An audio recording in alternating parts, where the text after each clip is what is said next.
Hello my dear aspirants.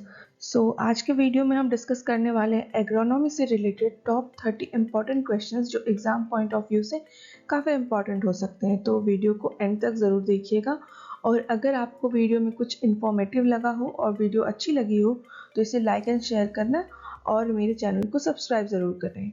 तो बिना देरी किए हुए शुरू करते हैं अपना question number 1। Agronomy is defined as a science of. Agronomy या कृषि विज्ञान को किसका विज्ञान कहा जाता है? आपका करेक्ट ऑप्शन होगा option C, crop production and management. फसल उत्पादन एवं प्रबंधन को ही कृषि विज्ञान कहा जाता है। Question number 2। Father of agronomy is. Agronomy के जनक किसे कहा जाता है? आपका करेक्ट ऑप्शन होगा ऑप्शन बी, जीथ्रो टल। इन्होंने टिलेज के बारे में भी बताया था।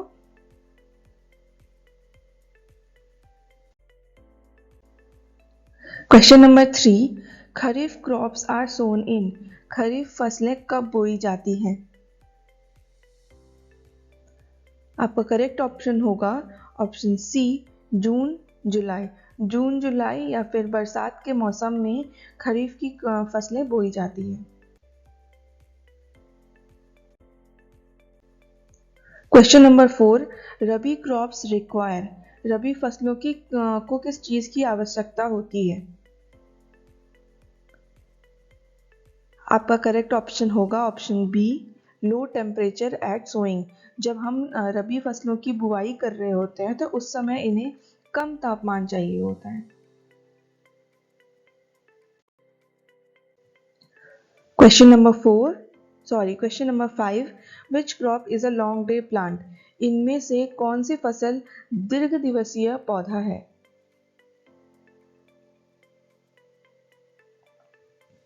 आपका करेक्ट ऑप्शन होगा ऑप्शन बी, वीट। गेहूं। गेहूं एक लॉन्ग डे प्लांट है।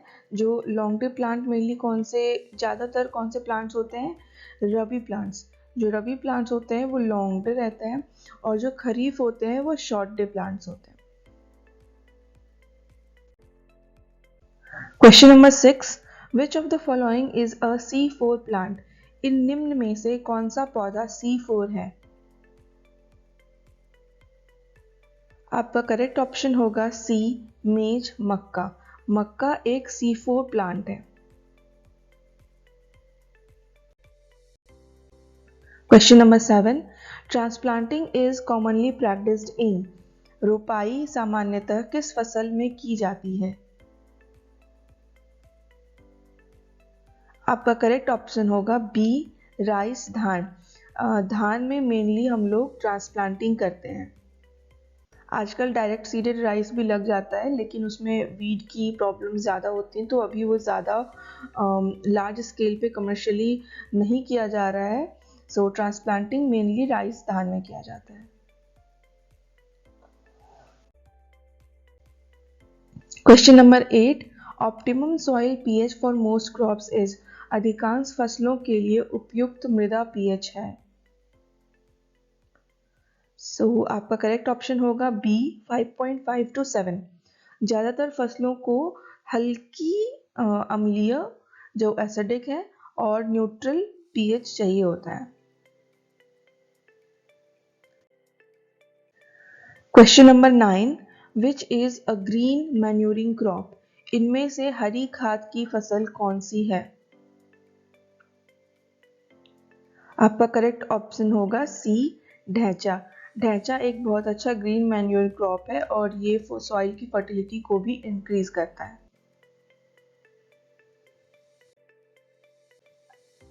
Question number 10। Critical stage of irrigation in wheat is. गेहूं में सिंचाई की सर्वाधिक महत्वपूर्ण अवस्था है।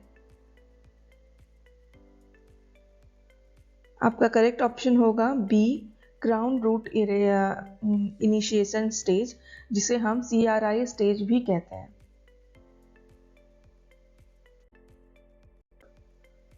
Question number 4। Mixed cropping means. मिश्रित खेती का अर्थ है। आपका करेक्ट ऑप्शन होगा सी, 2 और मोर क्रॉप्स ग्रोन टुगेदर। जब हम 2 या उससे अधिक फसलें एक साथ रोपा लगाते हैं और उसकी खेती करते हैं तो उसे ही हम मिक्स्ड क्रॉपिंग कहते हैं। Question number 12, intercropping differs from mixed cropping because. अंतर्वर्ती खेती मिश्रित खेती से भिन्न है क्योंकि। आपका करेक्ट ऑप्शन होगा B, crops are grown in definite rows. जब हम इंटरक्रॉपिंग करते हैं तो इंटरक्रॉपिंग में जो अलग अलग क्रॉप्स होते हैं वो एक डिफरेंट पैटर्न में होते हैं, जैसे कि 2:1 का रेशियो हो गया कि अगर हम 2 लाइन एक फसल की लगा रहे हैं तो एक लाइन उसकी फसल दूसरी फसल लगाएंगे। लेकिन मिक्स्ड क्रॉपिंग में ऐसा कोई फिक्स्ड रेशियो नहीं होता है, उसे हम किसी भी तरीके से लगा सकते हैं। फसल कोई फसल ज़्यादा भी होती है, कभी कम भी होती है, तो इसमें कोई फिक्स्ड रेशियो नहीं होता। क्वेश्चन नंबर 13, विच न्यूट्रिएंट प्रमोट्स वेजिटेटिव ग्रोथ। इनमें से कौन सा पोषक तत्व वानस्पतिक वृद्धि को बढ़ाता है। आपका करेक्ट ऑप्शन होगा सी, नाइट्रोजन। नाइट्रोजन वेजिटेटिव ग्रोथ को, जो वानस्पतिक वृद्धि है उसको प्रमोट करता है, उसे बढ़ावा देता है। Question number 14, lodging in cereals is caused by excess of. अनाज में फसलों के गिरने का मुख्य कारण है। इसका करेक्ट ऑप्शन होगा सी, नाइट्रोजन। नाइट्रोजन क्योंकि वेजिटेटिव ग्रोथ को बढ़ा देता है, तो वेजिटेटिव ग्रोथ यानी कि उसमें हाइट भी एक फीचर होता है। अगर हाइट ज़्यादा बढ़ जाएगी तो फिर उसमें लॉजिंग या फिर उसके गिरने की जो चांसेस हैं वो ज़्यादा बढ़ जाएंगे। Question number 15, crop requiring flooded condition is. जलमग्न अवस्था चाहने वाली फसल है। आपका करेक्ट ऑप्शन होगा बी, राइस, धान। धान को जलमग्न अवस्था में रहने की जरूरत है, इसे सेमी एक्वाटिक प्लांट भी कह देते हैं।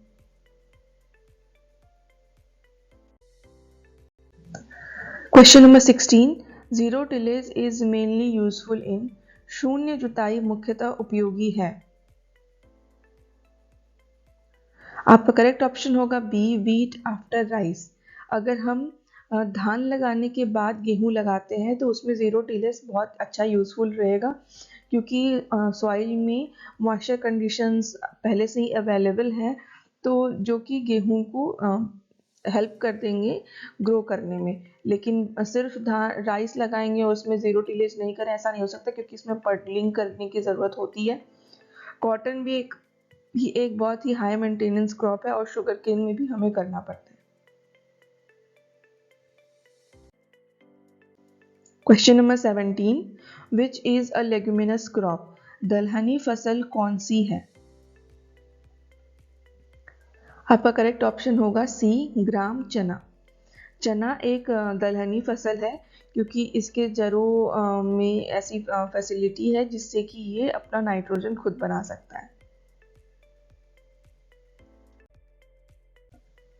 Question number 18, crop rotation helps in. फसल चक्र से क्या लाभ होता है। आपका करेक्ट ऑप्शन होगा D, all of the above, उपरोक्त सभी। तो जो फसल चक्र है उससे हम खरपतवार नियंत्रण करने में भी मदद मिलती है, मृदा की उर्वरता भी बढ़ती है और कीट नियंत्रण में भी मदद मिलती है। खरपतवार जैसे कि अगर हम गेहूं लगा रहे हैं तो इसके वजह से जो उसके खरपतवार हैं उसकी संख्या बढ़ जाएगी। लेकिन अगर हम गेहूं, चावल या फिर कोई दलहनी फसल इस तरीके से लगाते हैं तो उसकी स्पेसिफिक जो खरपतवार है उसकी चांसेस कम हो जाएंगी।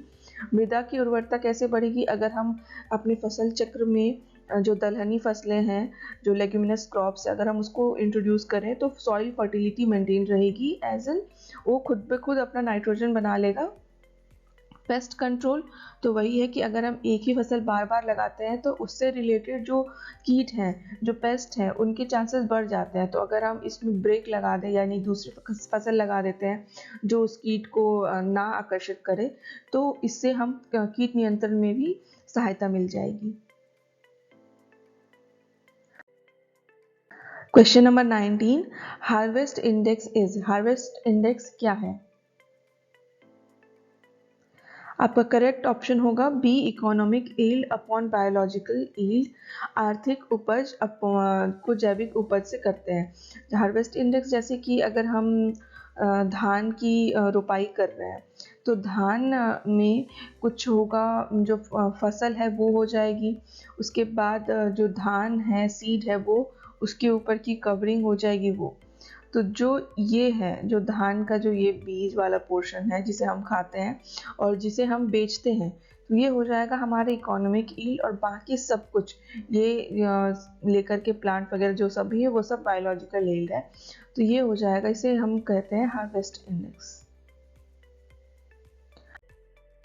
Question number 20, major weed of wheat is, गेहूं की प्रमुख खरपतवार कौन सी है? आपका करेक्ट ऑप्शन होगा बी, फेलरिस माइनर, गुल्ली डंडा। Question number 21, seed rate depends on, बीज दर किस चीज पे निर्भर करती है? आपका करेक्ट ऑप्शन होगा D, all of the above, उपरोक्त सभी। जो सीड रेट है वो फर्स्ट कौन सी क्रॉप है इस पे भी डिपेंड करेगी, कौन सी वैरायटी है इस पे भी डिपेंड करती है, और आप कौन सी बुआई विधि, सोइंग मेथड यूज कर रहे हैं उस पे भी डिपेंड करती है। Question number 22, mulching helps in, mulching किस चीज में सहायक होती है?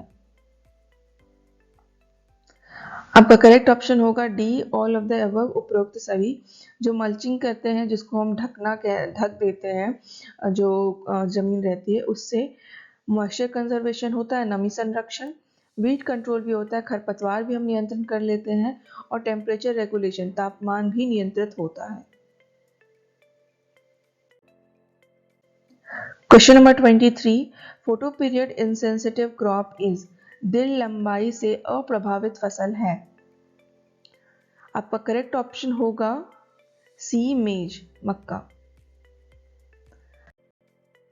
Question number 24, nitrogen content is highest in, nitrogen की मात्रा सर्वाधिक होती है।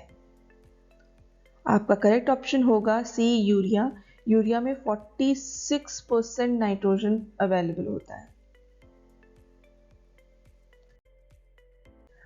क्वेश्चन नंबर 25, जायद क्रॉप्स आर ग्रोन इन, जायद फसलें उगाई जाती हैं।